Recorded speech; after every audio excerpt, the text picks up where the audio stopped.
This is the number one Contender podcast, episode 1.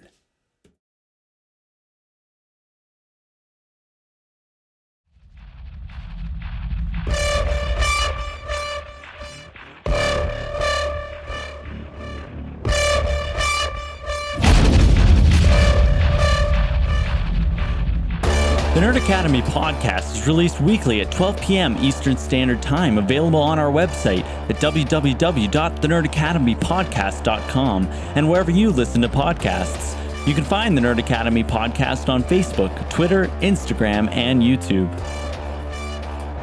You can also help support the show by going to patreon.com/The Nerd Academy podcast, where every donation allows us to bring you more exciting content every week.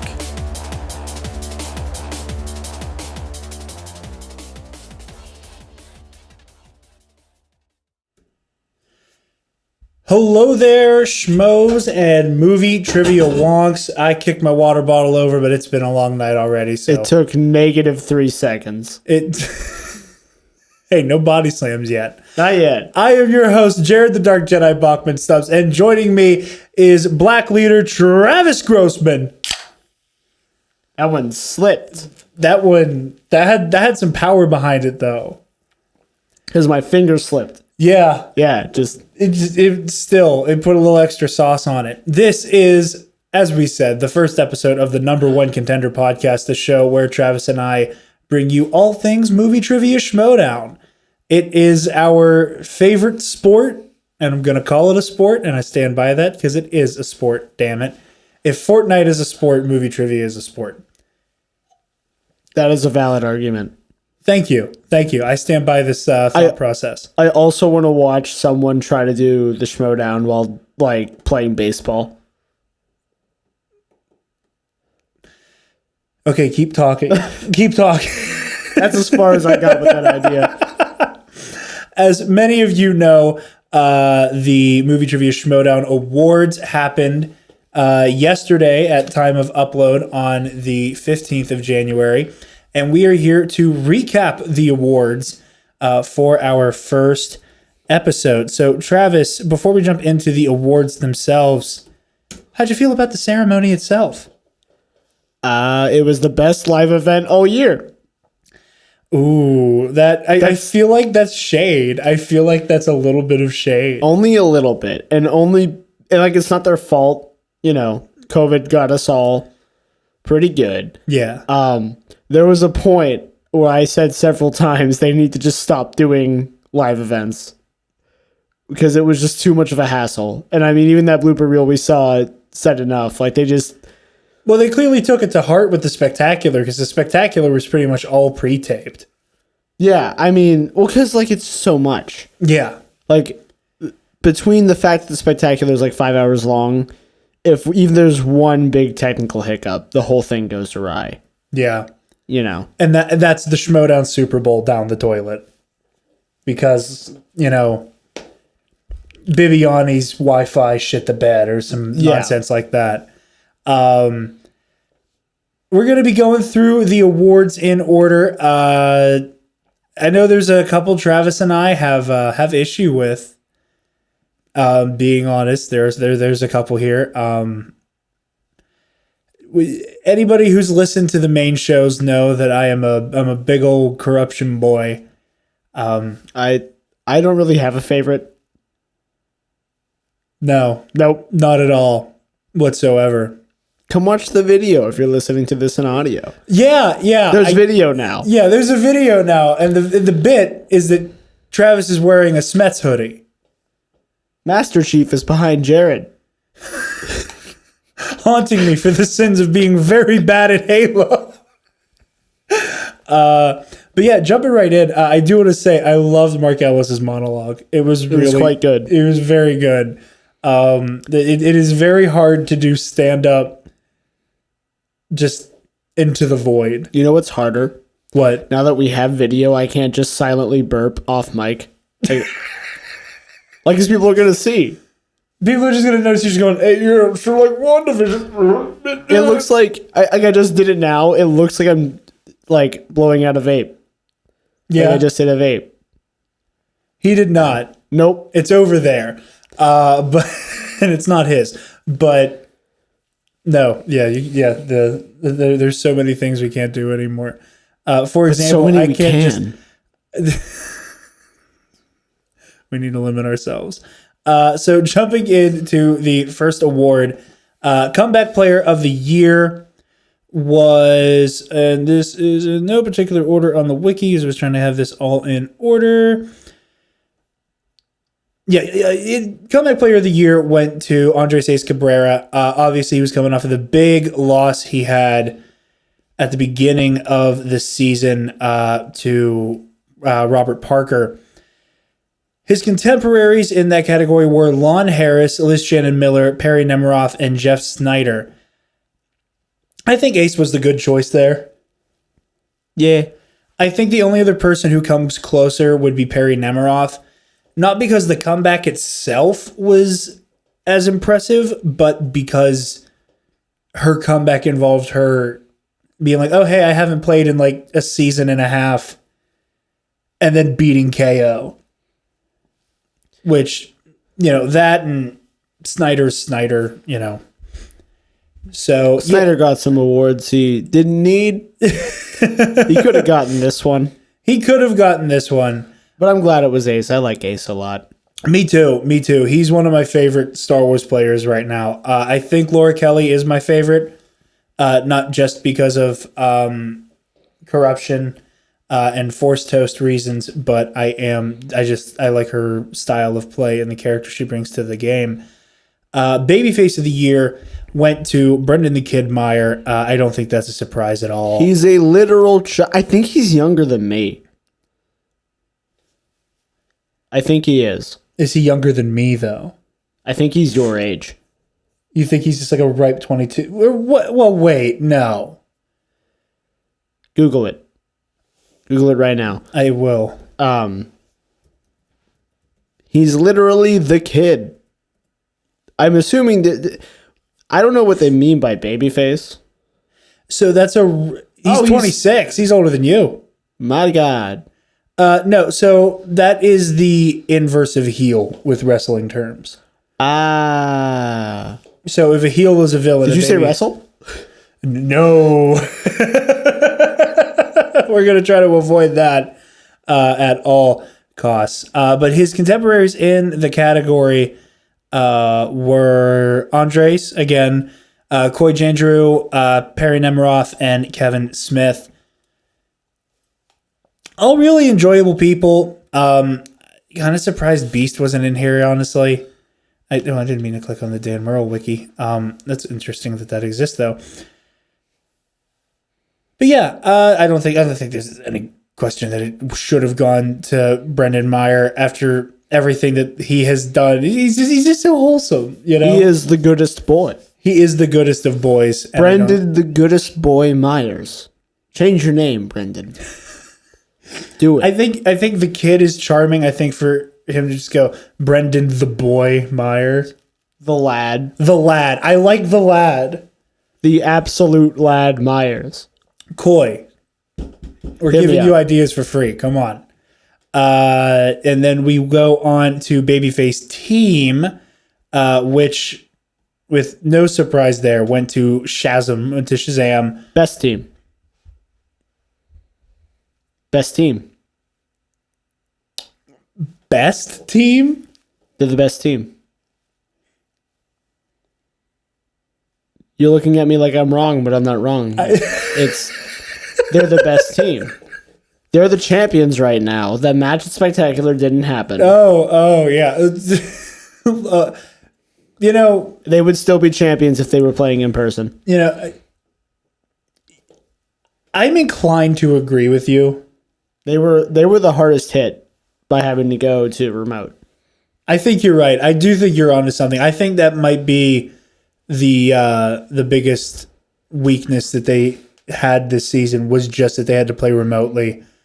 The fact that Brendan is like me, a mid-20s boomer, and not in our political beliefs, but just in the fact that I don't understand technology or memes. I have to have memes explained to me. all the time. You have to have new memes explained to you. Yeah. Some old memes. I mean, you normally get it by context clues eventually. You just kind of deduce the Twisted Tea meme eventually. I didn't. You didn't. I thought you just figured it out eventually. I figured out there was some facts. Yeah, because I had seen it enough. I'm like, someone got smacked with a can of Twisted Tea, but I have no idea what this is in reference to. Please show me the video. I don't know if the cameras, if the microphones picked her up coming through your phone, but I hope it did. It's cool because it's kind of becoming a reoccurring thing now, where we have like somebody's disembodied voice. Yeah. Oh yeah. The disembodied voice of Joel, and I have the disembodied voice of Lexi, who's just chiming in from across the room. Moving right along here. Did I say the other teams that were nominated for Babyface? Witching Power, Real Rejects, Founding Fathers, and Final Exam. How is Founding Fathers a Babyface team? They're not a heel. They're good sports. Were good sports. They're good. Yeah, very big past tense there. I don't know. I love the Founding Fathers. I love Roka. I love Merle. I don't think that you can qualify them as a baby face. I don't know. When I think, have you seen Merle's face? Yes, it's quite adorable. Dan Merle is, though he may be dangerous, he is quite adorable. I don't know. There's just something about the Founding Fathers where, like, when I think baby face and when I think of like a face, there's like a level of, at least in the Schmoedown, of, oh, guys, I'm just happy to be here. That the Founding Fathers have just been around too long for it to just be, oh, I'm happy to be here. But they are. They definitely are. There's just like an element to their like we are in my house kind of swagger that they have in the ring that I just don't feel translates to being a face. Like they're good guys. Were good guys. At least Roka no longer is, but I don't know. That one just struck me a little weird. Travis, moving on to your favorite player. Heel of the year. The winner was Chandru Dandapani, The Chosen. His fellow nominees were Shannon Barney, the Queen of Corruption, Elliot Dewberry, Brandon Hanna, Laura Kelly, and Jeff Snyder. Of this bunch, I am not surprised that it went to Chandru. Me neither. But I still don't like him. You still don't like him. I don't like him. You don't like... I get it. Now, do you not like him because of the character work and because of the nature of whom he plays? Or is it... how do I put it? Is it because he beats Mets? A little bit. Okay. I'm glad you can admit that. But also he just kind of annoys me. Like, more than when he was, flossing everywhere. Yeah. I don't know. Like, it just... I think as the turn for him was supposed to... Like, it happened as COVID was hitting. Yeah. That... Like, I just lost to me. You didn't get to enjoy him as a villain. It was just him being a dick in a Zoom call. Kind of, or like watching him turn didn't make much sense. Like there was an element of that missing to me, and maybe I missed a promo somewhere. But like it felt like overnight he went from face to heel with no not even a thing showing that he was a heel, except maybe that one interaction with Smets. Which isn't his fault, and it isn't Christian's or anyone's fault, because again, COVID. But it was the same thing with Brandon Hanna last season, where they showed a promo of him signing with Dagnito, and then the next week he was signing with the family or whoever, and it was it was one match after the other. and it just didn't make any sense. And it felt like they just weren't sure what they were writing. But this time it was just like, we're missing a chunk of the writing somewhere. Yeah, and I remember watching, and it was like right around COVID, I remember watching this episode of Backstage on my birthday, where they were talking about how Chandru was like slowly kind of just like having this metamorphosis from just kind of like goofy and not taking himself super seriously and flossing the whole time to like shit talk. And having that, like, you know, I deserve the belt. You get the honor of facing down with me. Mm-hmm. And I feel like he went from that 0 to 100 really quick for me. Yeah. Which, I mean, he plays the 100 really well, so good on him. Yeah, and that's what I was going to say. Like, the I transition. do love that he breaks some, like, he can't help but stutter sometimes. Yeah. But, you know, and he's a good player. Yeah, he's damn good. And I like that, though. I like that about him as a heel. Because almost every other heel in the league has that, like, they're super in control of their heeldom. You know, like you have Kaiser, who's just this, like white trash supervillain character that he plays. And, you know, KO has that, like megalomaniac with a chip on his shoulder with like the sheep and like that's his character, but they're also cool and collected most of the time. You know, Ben Bateman, you know, has this swagger, you know, kind of fuckboy thing going on about him as like the heel version of himself that he does. It makes me like Chandru that he's kind of this like he's the well actually dweeb. You know, like he feels like a more realistic version of like power fantasy anime characters. Where like Light Yagami would not be that cool, calm, and collected. He would do what Chandru does. Where even though he's completely in control of the situation, start stammering and like not sound as cool as he thinks he does. But still be the baddest cat in the room. And I like that a lot about him, even though KO's coming for that belt, kid. But yeah, so congrats to Chandru on that one. Heel team. Who else could it be? Corruption, baby. I think that was well earned. I think they had one hell of a season, just regardless of any character work that would go into that. You know, they were a lot of fun to watch. It's always the, you know, Mike doing the sheep thing and talking smack on how the Facebook group is doubting them. And Chance, I don't want to call Chance his sidekick. Especially it's after hard this to call season. Who carries you in your team's match as a sidekick. Yeah, no, you're right. Because Chance absolutely carried him. And I think that it's interesting that they have this dynamic where, at least this season, Chance was the breadwinner on that team this season. But Mike remained like the personality of it. And I think this says a lot about the character work that he does. And I like that Chance developed that like really like Zen badass kind of thing going on this year. But their competition for this award was category 9. Deception, The Odd Couple, and The Pride. Moving along, we have Best Feud, which went to the Queen of Corruption herself, Shannon, Barney, and Roxy Stryer. Which, tell me one person Shannon didn't have beef with who wasn't on Corruption. These are facts. She has another nomination in this category. Yes, she's also nominated for beefing with Winston Marshall.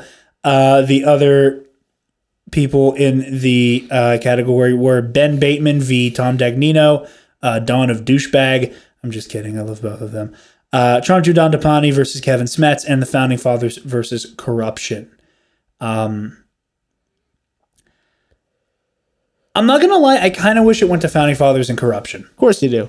No, I mean, I think that their rivalry has more going on than just my faction's better than your faction stuff going on between Shannon and Roxy. I give you shit, but I kind of agree. Just because I think that's why they didn't win, because it's less of a feud and more of a rival. Like, it's not like I dislike you and I'm coming for you. It's, hey, we're gonna have this rematch and we're gonna win the belt back, and like we respect make a good point. Yeah. We respect each other as players enough that like this isn't a real feud. It's like the Kung Fu Panda meme, like, I lost a worthy opponent. Our battle will be legendary. Yeah, basically. Yeah, that's a good point. I have a hard time picking any type of. Maybe they should add rivalry, like let feud be like specific beef. But I don't know. I like rivalries a little bit more than like a specific feud. But again, Queen of Corruption's always beefing with somebody, so of course that's in there. We had Best New Team, which I don't think you and I both kind of looked at each other when they were announcing this and went, yeah, no shit. Of course it's going to be Final Exam, which was a no-brainer. They had an amazing run this year. Lon Harris's character change was... I didn't know it was the same person. Yeah, I remember. Who were they playing when I had to like tell you who that was? I think it was Shazam. It was their Shazam match? I think. I don't remember. It's been a minute. Yeah, it was very funny, though. And you were like, wait, whoa. Yeah. Their competition for new team was Deception, Deep 13, Final Exam, The Pride, and The Witching Power. Moving along, best entrance went to...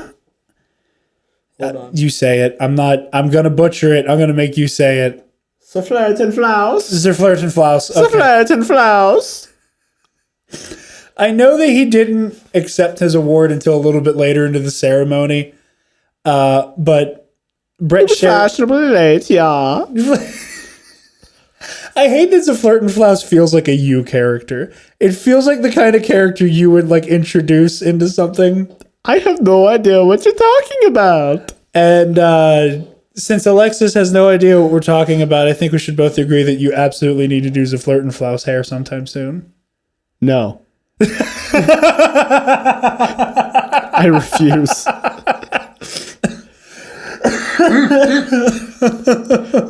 I can see the angry eyes on the phone. I think she's just confused. She heard her name and that's it. Oh, I thought she was like, don't you mess with him. Just Google it. I promise you'll love what you see. I have no idea what any of you said, and I heard my name, and then I got like, I'm always mad because I never know what you guys are saying. And it could be bad. It's not bad. Good. It's not bad. I'm just talking about maybe giving Travis like boss baby hair. What? Exactly. Moving along. Zerflirt and Flaus from the Movie Trivia Schmoedown. Bless you. Zerflirt and Flaus. Bless you. But during his speech, and I know that like obviously him saying like "Thank you, Antifa Bib Fortuna," just those two words next to each other elicited a very big reaction from me. Someone needs to go to an Antifa rally dressed as Bib Fortuna. Jesus Christ, please! And by someone, I mean me. Just full black block, just Dewanawanga!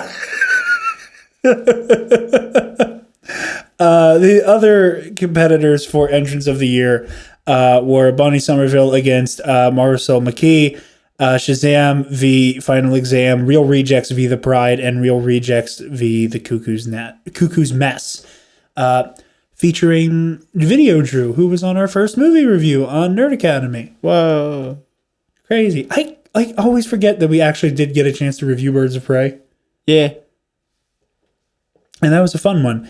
Moving on to my favorite division, we had the award for Star Wars Player of the Year, which, again, Laura Kelly's probably my favorite person in the division right now.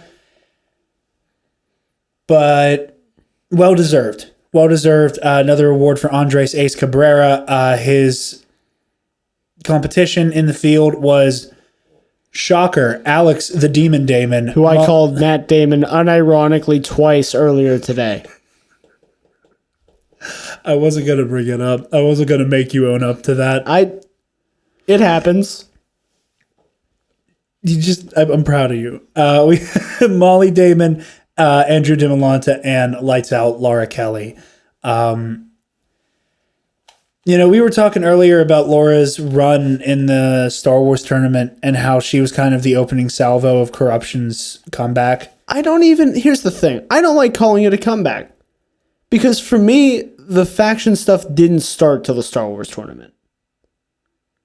Because up until then, every match was the Finstock exchange. Like, it wasn't even fair. And so to call it a comeback, like, I'm trying to think of the best way. If like half of the NFL teams played all their games, and then the other half played all their games, and someone from Block B did better, and you're like, oh, they had a comeback. No, they didn't. They just didn't play for half the season. I agree with you. Like, not to discount what they did. They did incredible this season, but like, it wasn't a comeback. I'm kind of in the middle on that. I agree with you that, like, because the exchange was so front loaded this season. Because like even Swag wasn't on the board at all until Star Wars, right? Like, no one was in the, because it was like Finstock was literally had almost every point going into it. And then that's when they finally got a regular schedule again after COVID happened. So like up until that match, it was like, okay, so the Finstock has had all of the major matches, like every title match, every number one contender match. We said the name, so the show's over. Like every important match was played by and won by a Finstock exchange member. So of course it's going to look like whoever's going to gain any points at all is making a comeback.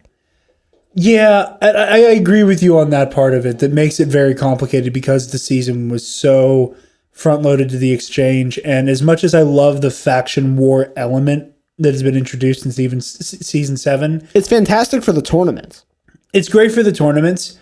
I think that the way that the factions in season 6 and back were kind of set dressing and were there only for plotline shit. Mm-hmm. And for like players who really were serious about it ended up in factions because of like the study buddy element there. The fact that the faction war element became so important on the heels of the like Schmoedown Avengers essentially assembling with Tom Dagnino and like this crazy reboot of the Horsemen that we had like going in with the exchange. Pardon me. I think that meant for really bad timing for this. That plot line of the new genesis of the Horsemen and this team up with Dagnino leading into Dagnino turning around and drafting all of them. Which of course he was going to. Of course he was going to. But I think that it made, like, let's say that you don't have the crazy, everybody's in with, like Roca and Merle and Bateman and Riley are all in with Dagnino. Mm-hmm. Let's remove that plot element. I don't think it naturally would have been a decision that was made, or at least one that would have come off as one that seemed like a given. But even still, I think even if the points were more spread out, it like, again, the majority of the matches are the tournament matches. So for it to be a comeback, it would be like the end of the season suddenly, which I mean, to be fair, that kind of did happen, but by then they were already in contention for the top, was like if they had been on the bottom and then Adam Collins' run is what put them literally at the top of everything, that's one thing. But Laura Kelly kicks them off, and then you have Mike and Chance running the Inner Geekdom tournament, and then you have Adam Collins running the singles tournament, and like it's plus deception and corruption while they were still in teams. Yeah, so like it's not even, corruption won a belt. Yeah. During that time. So like once the real season started, it was nothing but corruption, baby. Yeah. Say it again. No. Okay. You got it once out of me. I'll take it. It's been recorded anyway, so I can play it back. I get video evidence of you praising corruption. I think Adam Collins is my favorite singles player. Really? Yeah. I mean, obviously, I'm a big fan. Big fan. Adam, anytime you want to be on, buddy. Right here. No, here's where I will say that I do think corruption did have a by comeback. Save for IG and Star Wars. Half, all of the belts, that's half of them, but still, singles and teams were with the exchange. And Dimolanta at the time felt like one of the only people who stood a chance against Alex Damon. I thought at the beginning we were both like, oh, Laura Kelly. Yeah, we were, because we were familiar with Laura, and I wanted her to win because I'm a fan of Force Toast and had a feeling she could do it. Well, I think the thing with playing Damon, and we can get more into this with Star Wars later. We're not talking. What award were we talking about?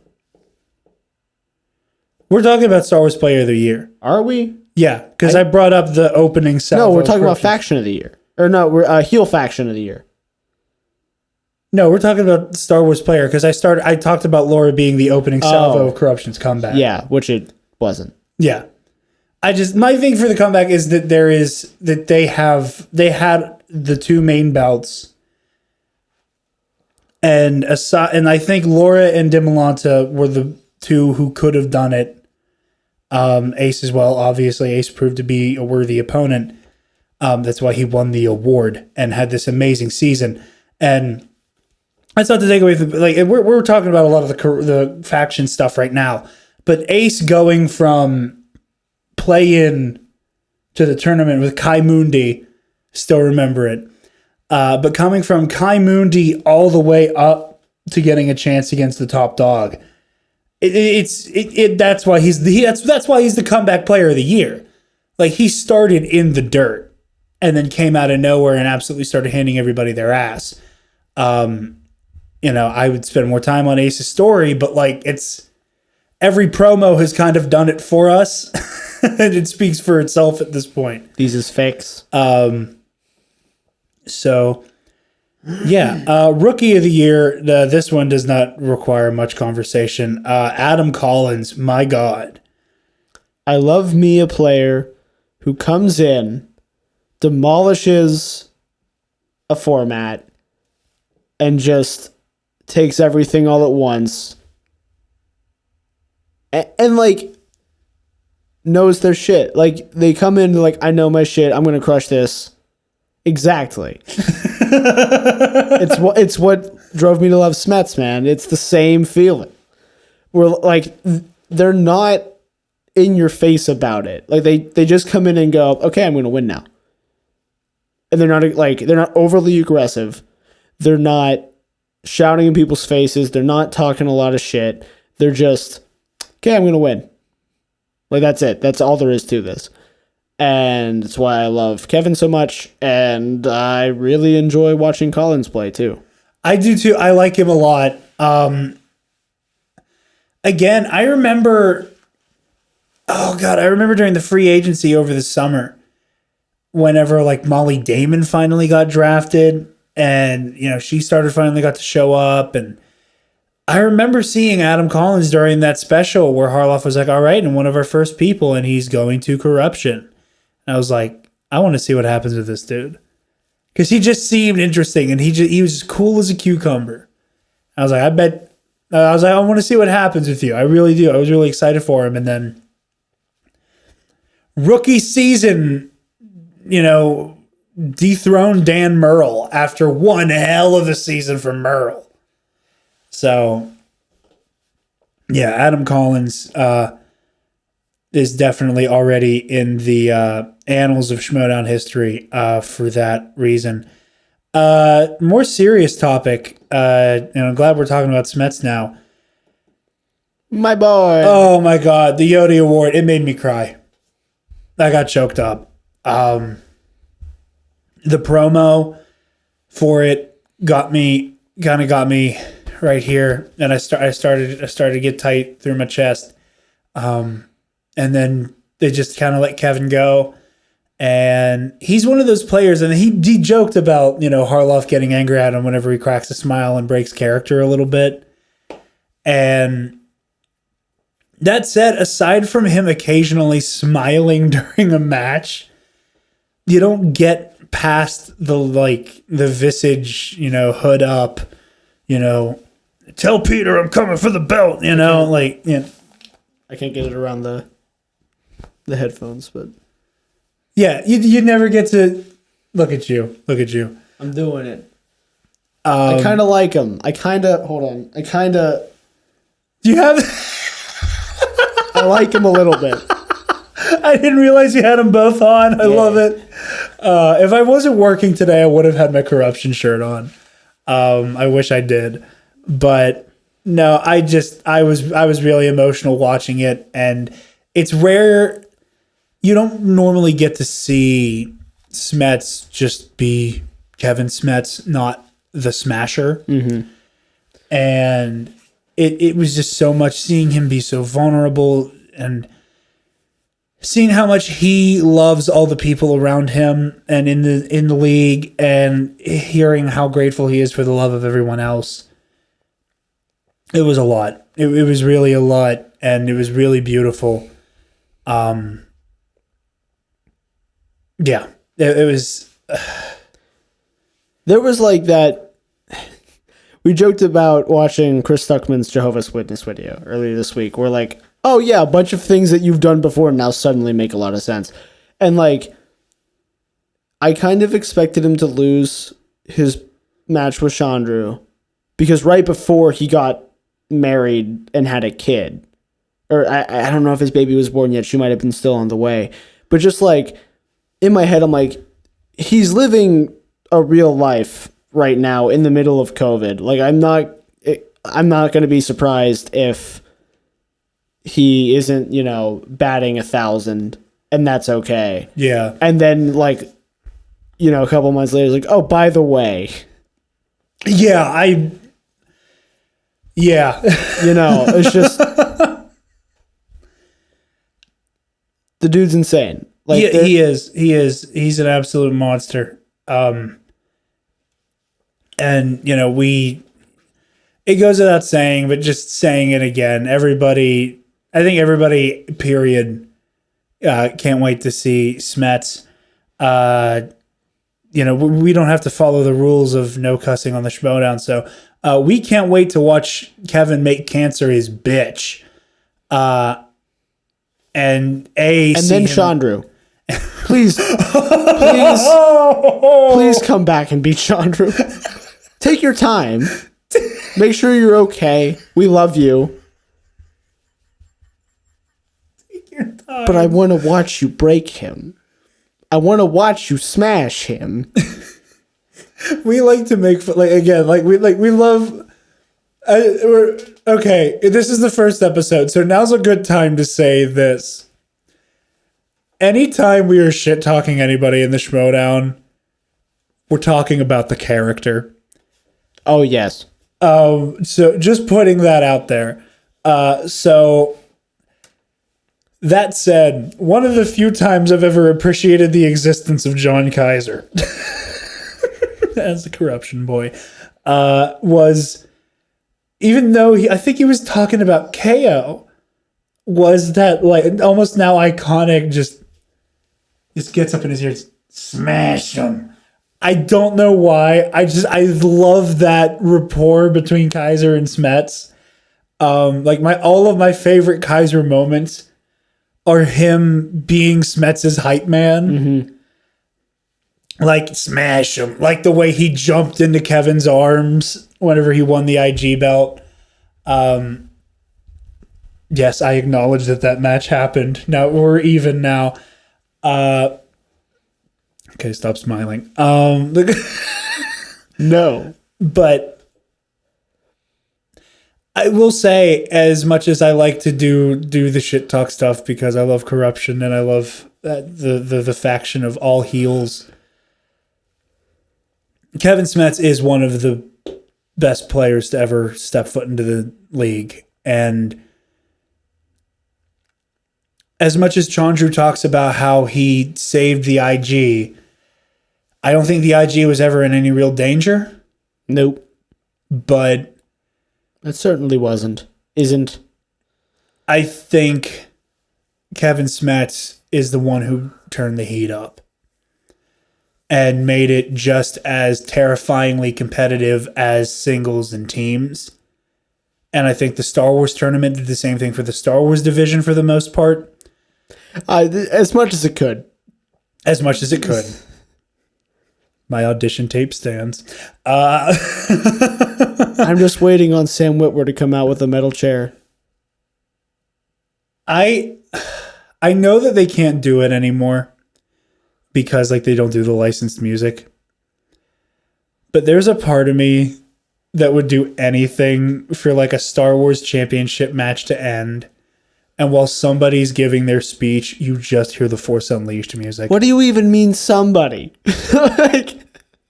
I mean somebody like whomever is speaking.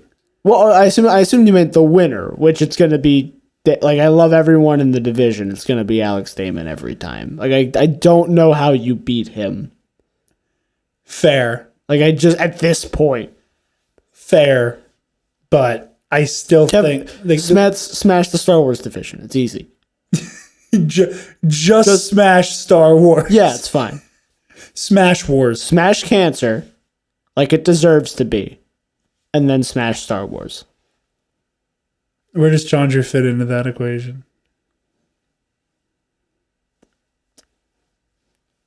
Whenever he has time. Whenever he has time.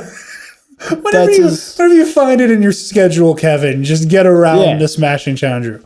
That's my Schmoedown fever dream. Is that like sure we'll say like Damon's giving his victory speech at a live event, and then just like a hush falls over the crowd.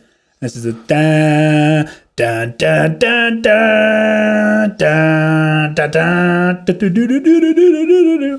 Because he used the Force Unleashed music as his walkout music. Yeah. Whenever he was still playing. And that would, oh God, that would be so cool. I'd start weeping tears of joy. But yeah, all thoughts, prayers, love, hope, good vibes to Smets and his family. Smash cancer. He's going to be back before you know it. And he's going to be throwing elbows again, and I can't wait to see it. The bloopers were amazing. Kind of just golden. I'm upset there are no Roka bloopers. They don't cut anything of Roka's. They just let him go. We both know that when he starts talking, they all just kind of... They do the like, I'm going to go get a snack. You guys want anything? We're going to be here for like 5 minutes. There's no like... But I love it though. That's why Roka's one of my favorites. He's such a character and I love him for it. It's just like... Well, that's the thing is like they love it too. Yeah. They're not stopped. They're like, hey, John, look, we love you. Minute max. Like, have something written. Have an idea. And then just go, like, he just starts, and they go, okay, I'm gonna go get a water. Mark, go get another beer. I don't know, Kalinowski, Go play with the dogs. Kalinowski, go find a shot of Shannon's to creep into. Yeah, I don't know. Like they just take a break for 5 minutes. I one of my favorite things though about like the Roka speeches is the way that it doesn't feel like he ever is running out of steam or running out of something to talk about. He has that like fascinating power to talk himself. Like if he hits a snag, he loops back through it almost. He like just slingshots through a stutter. Yeah. The bloopers are hilarious. Now that we've made the switch to the video show, and as those of you at home have probably deduced, I have ADHD. I haven't stopped moving this entire time. I should reference I don't actually have ADHD. No. Go. I was just about to say, do not do that. You know, I'm small potatoes, big potatoes. I stand by what I said that she's our Sophie Lichterman. Yes.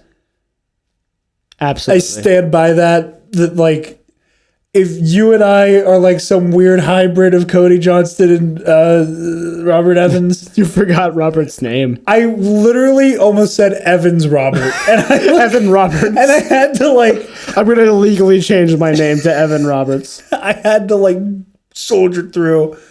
Like, if it's that crackhead energy, she's like, stop talking about Raytheon. Anyway. Why would we stop talking about our favorite sponsor? Anyway. Oh, you remember like when they'd have like ad reads like normal YouTube channels in Schmoedown matches, like the Fatal 5-Way with like where Alex David's first match. I think there's like a Squarespace ad where like Roka does the ad at the beginning. No, actually, yes, I do. I know what you're talking Now about. I need Tom Dagnino to do a Raytheon ad. No, you don't. You need Kaiser to do a Raytheon. Hold on, let me get into character. A launch pad in every home and a knife missile in every child's face. Raytheon. Jesus Christ. This is our first episode. Raytheon makes military weapons, if you weren't aware. They're terrible. Oh, nice. The launch codes are smashed. Anyway. Listen, this is a different kind of Schmoedown podcast. we're not your dad's Schmoedown podcast. You do a better Kaiser than me. Huh? Said you do a better Kaiser than me. I think I was too focused on what I was going to say and not the accent. A knife missile in every kid's face. There you go. Oh my God. Speaking of Kaiser, that you brought it up that like, it feels like like Chandru, where I have a hard time telling where Chandru Dandapani begins and Chandru the Chosen ends. I literally can't tell where John Kaiser and Kaiser begin and end.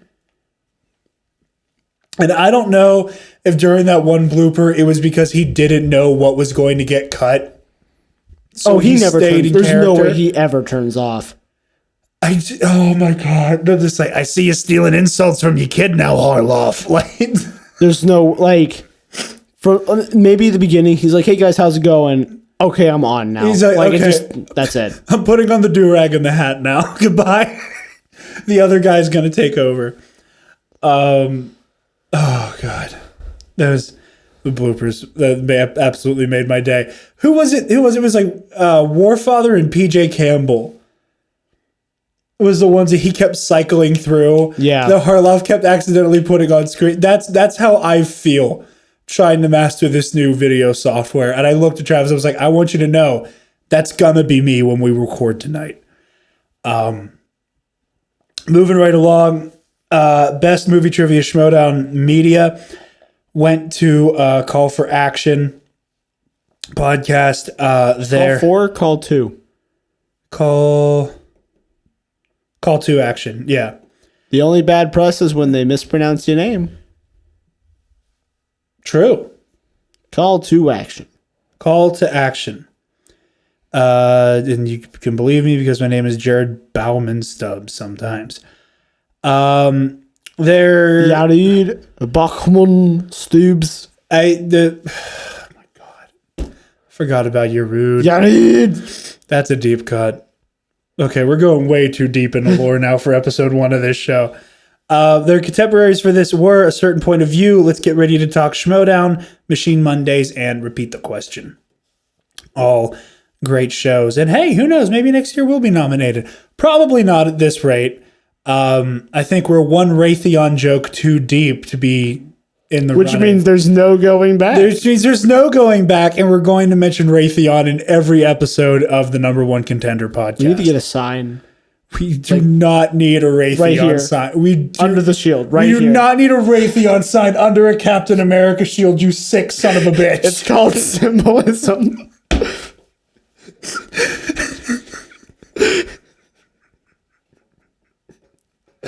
Anyway, best IG player So- was stolen.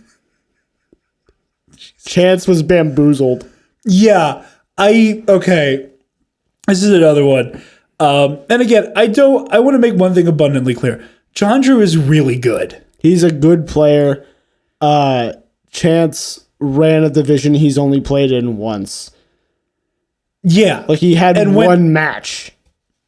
Maybe he had two. Was he 0-1 or 0-2 going into the tournament? I think he was 0-1. I think he was 0-1 and then the tournament. Yeah. Because he had that one fatal or triple threat with Chandru and then Brandon Hanna. Yeah. But yeah, IG players of the year were, or the nominees were Alex Damon, Chance Ellison, Brandon Hanna, and Mike Kalinowski. And yeah, Chandru has already proven his mettle. You know, like what was that thing he said where he was like the 7 questions that I missed in my first season? Like I think it was however many he missed this season, either 4 or 7. I don't remember the number. It was in the single digits. yeah, Now, granted, he only played like 3 matches, yeah, you know, but and like he's already proven his mettle. Mm-hmm. Whereas Chance, kind of in the same way with Ace, kind of came in like a bat out of hell and comes through and has this meteoric, just tearing ass through the league and through the IG. I really do feel like this belonged to Chance. Again, congratulations to Chandru. He earned that belt and he beat Chance fair and square. You know, I didn't like watching it happen, but it happened. I just felt like this belonged to Chance. And, you know, and again, I'd chalk that up to corruption bias, but if you're going to say it too, then then maybe I'm onto something. Upset of the year indeed, because this certainly is the match that made me the most upset. I barely watched any of the singles tournament. But But I remember talking with you deeply about how Roca and Kalinowski were out in the first round, and it was very jarring. yeah.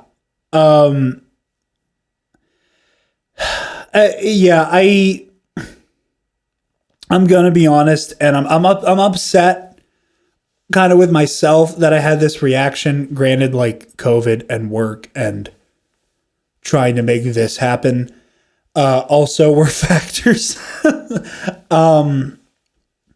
But after two of my favorite singles players got bumped out of the tournament in round 1, I kind of fell off for a little bit and then like made a mad dash to catch up in time for the spectacular. But the upset of the year nominees were Andres Cabrera versus Andrew DeMolanta, which was an amazing match. Ace beating Laura Kelly, also an amazing match. Adam Collins defeating Roca. Chance defeating Robert Parker, which I think also has like I think it's like half a step below Nemiroff beating KO. I agree. Like, I think it's like it's a half a step down. I think with Perry, the thing that was so crazy is that she's been out for so long. Mm-hmm. And like Chance was already. I think the thing that makes that an upset is how highly everyone, including myself, thought of Parker. Yeah, And I think Parker's main downfall was that he was in on the hype enough that when he missed, he really felt it. yeah, Like, you're absolutely right. Like, because it happened the match before, he missed a question and it threw him all out of whack, and he still won. But then when he played Chance, I think he missed a round 1 question, and like immediately I was like, oh, he lost.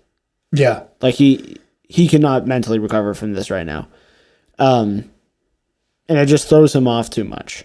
I agree. Yeah, I think he, especially like you said, I think he bought into the character and the hype around him, like you were saying, so much that, Which, rightfully so, he was incredible. yeah, he was a monster. You know, you and I were saying like, that it felt like he's the only person who had a snowball's chance in hell of beating him was KO.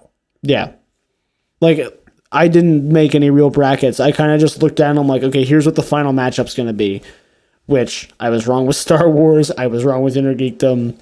I didn't even do one for teams because I didn't care because Shazam was already the champion. And then I didn't do one for singles. And both of the ones I did were wrong. So, yeah, like I said, I had a hard time getting reinvested in the tournament after losing Roka and KO. And yeah, I was excited when it felt weird because it was my favorite faction, but a new guy that I wasn't super familiar with against one of my favorite individual players. So I was excited to see a corruption rookie beat the outlaw. But it also felt weird to not get to see John play further into the tournament. And it just felt weird. And like I said, other stuff prevented me from watching the entire singles tournament as it aired and as it happened. But going back and watching it, my God, it was incredible to watch. And kudos to Perry Nemiroff. That was an amazing game on her part. Faction of the year. You already know. There could be no other. Corruption was faction of the year again with their comeback that kind of isn't a comeback, but sort of kind of a comeback. But like, and like I said before, that's not to take away from what they did. You know, yeah. They had a good showing in Star Wars. They just decimated Inner Geekdom, and then Adam Collins exists. Like they just Adam Collins exists. Like they earned that. Yeah, for sure. Again, I just don't know that I classify it as a comeback because they were already on top. Just they hadn't had a chance to be on top yet. Yeah, but their competition in this category was the Exchange, the Quirky Mercs, the Rockstars, and Swag, and obviously the Burning Droogs. Well, anyway, that's the only Burning Droogs joke. I've stopped myself so many times. We made at least 15 while watching the awards. The moment of the year, which I kind of forgot about this until he brought it up in the award ceremony. Dan Merle's reading from the Collider wiki for the exact verbiage. Dan Merle's disbelief when he beat Ben Bateman in a 6-point comeback with the "I won." I vividly, like, this is burned into my brain. I want to hear you tell it now. That as they go into round 5, yes, I looked at you and said, the only way Bateman doesn't win this is if he blows every question. And as I said it, I remembered what's happened to Bateman every time he's played Merle. And just like, oh no. Which again, Bateman is another one of my favorite players because he's such a cool character and he's great at what he does. I knew from the moment I said it, my bones rattled a little bit, and then when he's gonna do it, he's just gonna flub everything. You know what? I'll talk about when we get to match of the year. I'm really disappointed Bateman v. Guy 2 was not in there. I would hesitate to call that a match. It was an event. I don't know that it was a match. It was an event. It was probably my favorite Schmoedown thing of the year.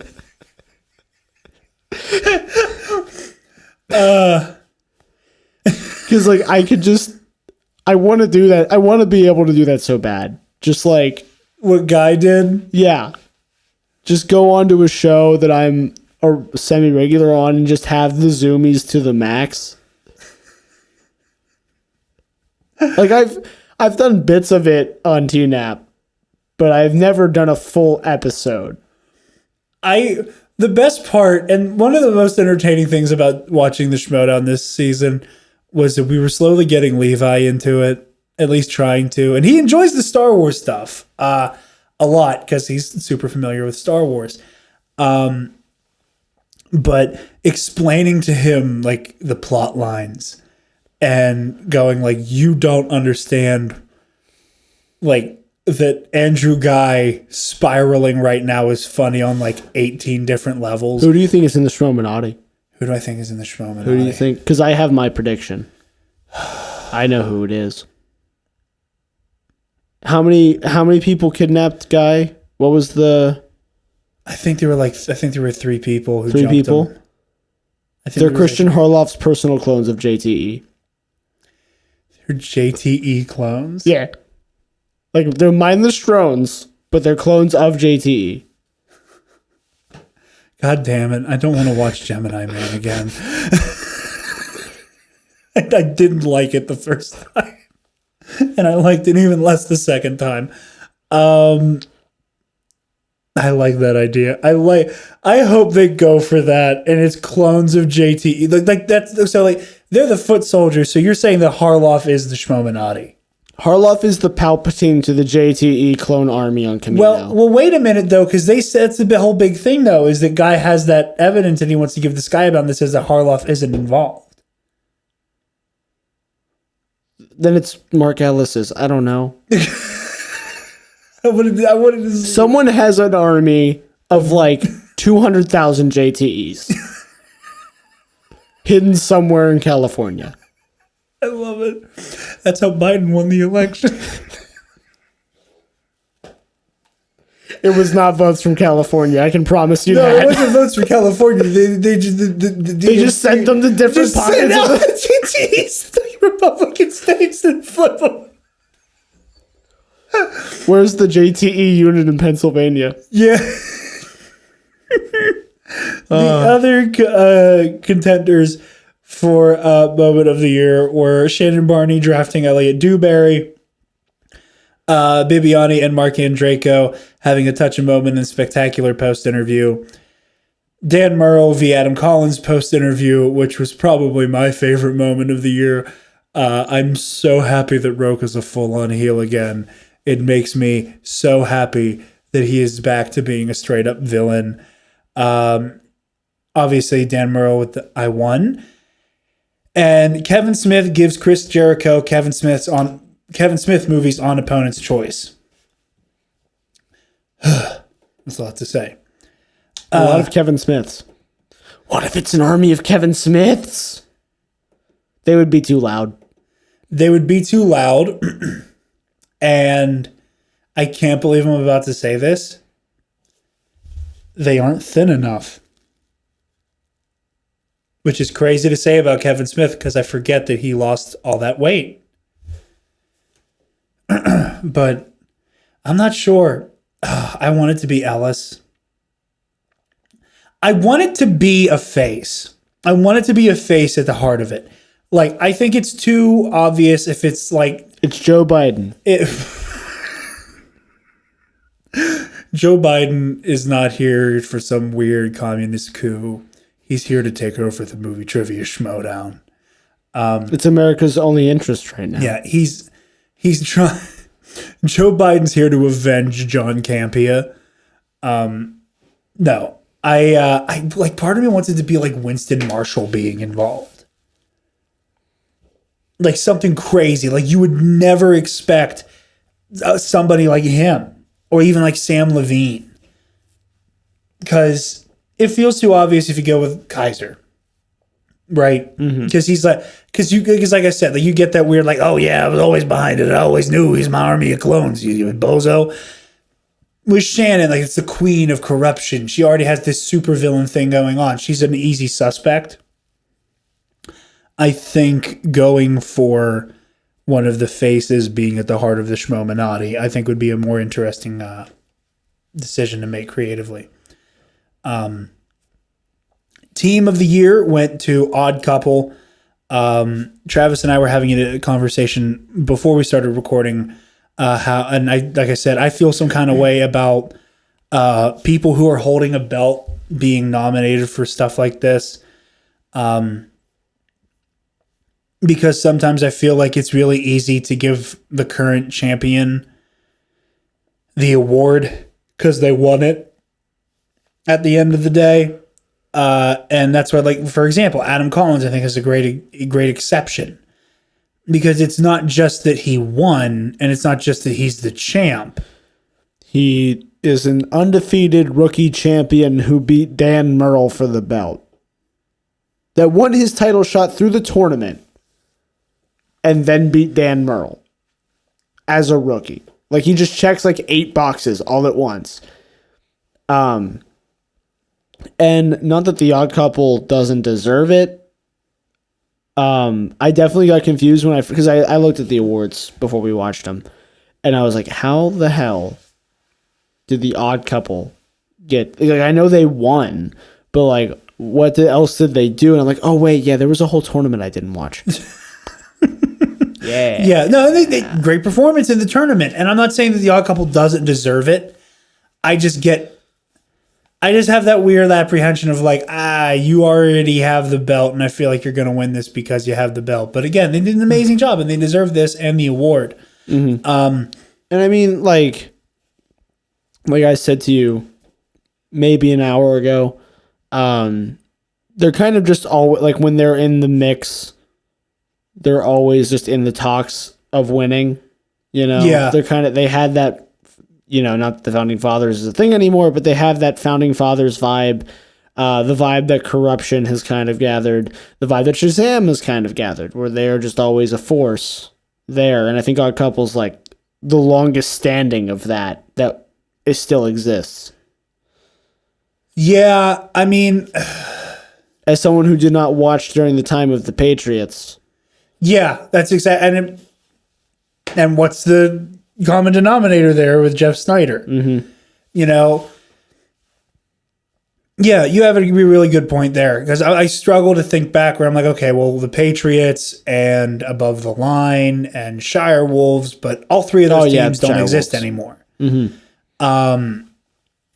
So no, I think you're absolutely right, and I think it's weird because, you know, granted, I got into the Schmoedown and fell in love with it and got super involved as a fan in like the twilight of all of those legendary teams at this point.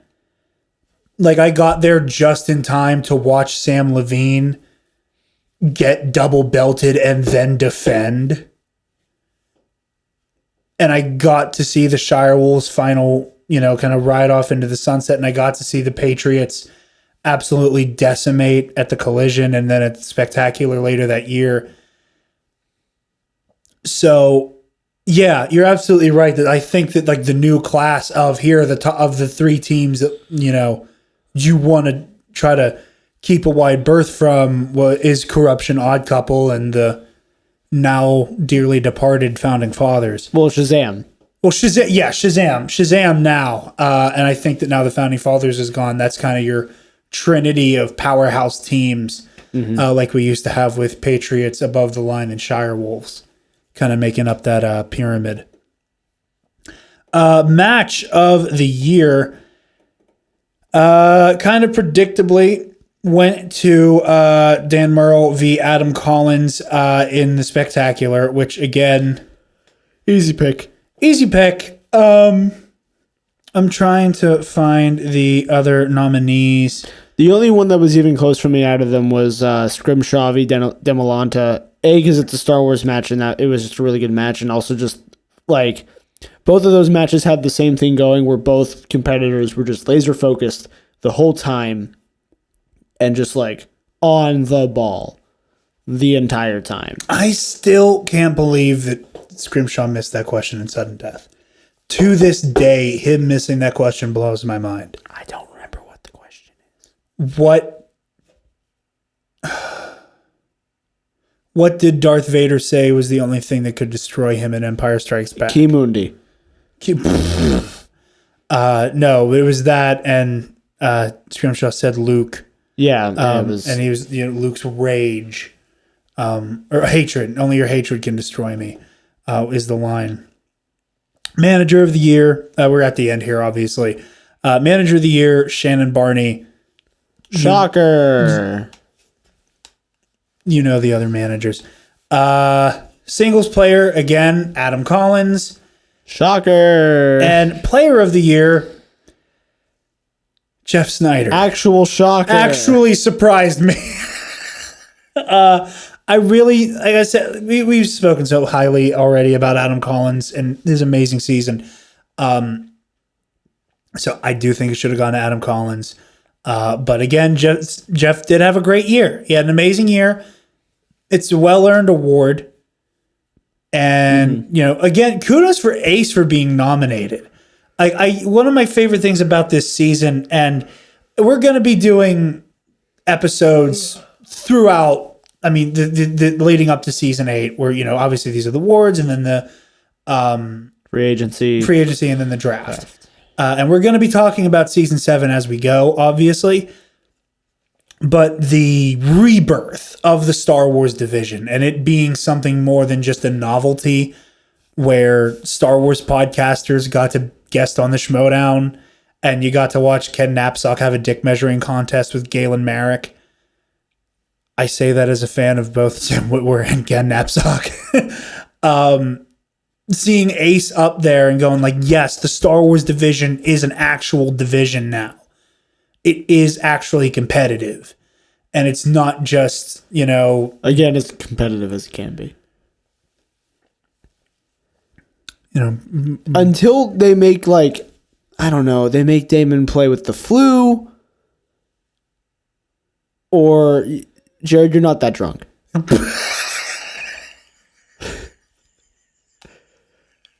Until they, they handicap him somehow. I can't, and that's not a knock on all the other players, but just that, watching him play anyone, the moment his opponent misses, you can't help but think, okay, the match is over. The moment he gets any lead, the match just ends. And I think it's because in that player's head, they're like, I'm playing Alex Damon and now he has the lead. There's almost no way I can make up that deficit. Here's the hilarious thing, though, is they make him play while he has the flu. There's a part of me that's like, oh, okay, here's moment of the year, match of the year, player of the year, all of this shit of the year in the awards, that if that ever happens or he plays while he's sick, that just becomes the Schmoedown version of Michael Jordan playing with the flu. Yes, This is the first episode of the number one Contender podcast, and in a very out of character moment, I just made a sports reference. It's true. But yeah, no, you're absolutely right. He can't be beaten at this point. Again, maybe if Witwer comes back, and that's only if he's there to compete, Yeah. I just don't. Again, that's not a knock on anyone there. I think you got to catch him on a bad day. And because Mike caught Damon on a bad day in IG. I think Damon in IG and Damon in Star Wars are two different beasts. Yeah, he's really good in IG. Yeah. And I think him compared to Kalinowski. God damn it. I just keep drop kicking the water bottle. Yeah. I think Kalinowski's just the better player in IG, Yeah. doubled with just bad pick after bad pick for like categories and stuff because he spun bad, if I remember correctly. It's been a minute. Yeah. That was definitely a factor. But I don't know, man. I don't know what Star Wars go. Like, I don't know what happens from here. We'll see. We'll have to. Anyway, Jeff Snyder's Player of the Year. Yeah, Jeff Snyder's Player of the Year. Yeah, I mean, overall, I really enjoyed the Schmoedown Awards this year. You know, they did the best that they could given COVID. Mark Ellis really killed it with those jokes, man. He was really good. I made a laugh track joke. I still think he was legitimately great. Oh, he was. Because he played into the fact that it was a laugh track. Yeah. One of the best elements of that, in my opinion, though, is all things considered, he did an amazing job of doing stand-up into the void. Mm-hmm. And I am nothing if not incredibly impressed with his ability to do so. And like I said while we were watching it, will kill to get to see his inevitable Netflix special. So, yeah. That's the Schmoedown Awards. Tune in next week. We're going to be covering the free agency event. And then after that, we will be covering the draft the following week. And then once the Schmoedown is back here on the Number One Contender podcast, we are going to be giving you guys breakdowns and reactions to all of the matches this season. Very much looking forward to seeing how everything shakes out. Season 7 was an amazing year for the Schmoedown. Everybody rise to the occasion, given all of the massive, massive hurdles they had to surmount. And they did so, and they gave us probably one of the best seasons of the history of this game. With that, Travis, Yes. where can the lovely people find you, my friend? They can find me on Twitter and Instagram, where my Twitter thing is still my Christmas name, at Travis Political. Jarod. Yes. Where? You guys can find me on Twitter and Instagram at DarkJedi2552, where I have changed my thing out of my Christmas name, but I haven't taken down my Sithmas tree. It's yet. always Christmas. I will bash you with that goddamn shield. I won't. I couldn't do it. I will body slam this tape. I really would like you to not to do that. Don't. Please don't. I'm afraid for the table safety. I also for your feet are just going to go up, and then it's just going to be Grogu in the lava lamp right into the TV, and then the whole studio goes up in flames. I know you guys can find me on Twitter and Instagram at DarkJedi2552. You can find the Nerd Academy podcast on Twitter, Instagram, Facebook, YouTube, and on our website, www.thenerdacademypodcast.com, where if you're feeling generous, you can donate to our Patreon page. Be sure to check out the $5 tier of the Patreon, where you will get access to the Nerd Academy Movie Club audio commentary tracks, the Knights of the Nerd Republic Versus series, and the comic book show Travis and I do, Heroic History 101, where we review older comic book stories, a different one every month. We say older, but the one for this month was a run from 2 years ago. Yeah, the stories that aren't currently ongoing, you know. Stuff like it's not like up to date comic reviews. It's Next month is Garfield. And then after that, we're gonna do Heathcliff. Check out the $10 tier, where you will get 1 week early access to both Campus Life and the Nerd Academy Movie Club. And speaking of our $10 tier, thank you to our $10 alumnus, Case and Breon, the Waffle Wizard, Delta 9, and Zach Canals. You guys help us make the content that we love to produce, and we cannot thank you enough for your continued generosity and patronage. With that, thank you for listening, and I got to think of a snappy way to wrap this show up. I just realized I think of like a Schmoedown type thing to... And your winner is you, because you listen to the show. I don't know. I like that. I like that a lot.